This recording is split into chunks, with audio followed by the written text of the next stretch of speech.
Hi guys, ये मोर छोट mini blog को आपन स्वागत करछि। भल लगे लाइक शेयर कमेंट करिया भूलबेनी।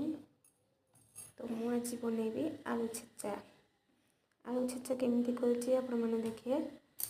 तो मु लूण टिके नहीं जाइछि, तो दीटा लंका भाजी के नहीं आछि। आउ लूण रे लंका को चकटी दवा, तापर टिके सोरिष तेल पकेइकिरी पियाज ता सहित चकटी दवा।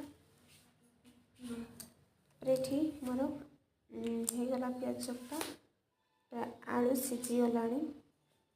आलू ता सहित पकईकी आलू छेचा बनैबा केमती बनाउछि देखो केते सुंदर है। तापर पखाल रे खाइबा मस्त लागियो।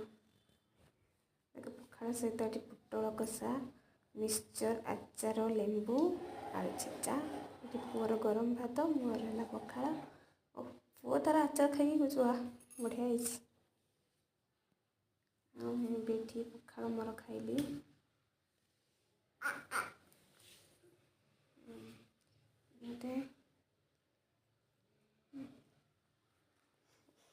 आलू छेचा पूरा मस्त होगा, पूरा यम्मी लगुला, टेस्टी, पूरा झाकास, पूरा टेस्टी। आपण मैंने बनई खाते पखाल केते टेस्टी लगे।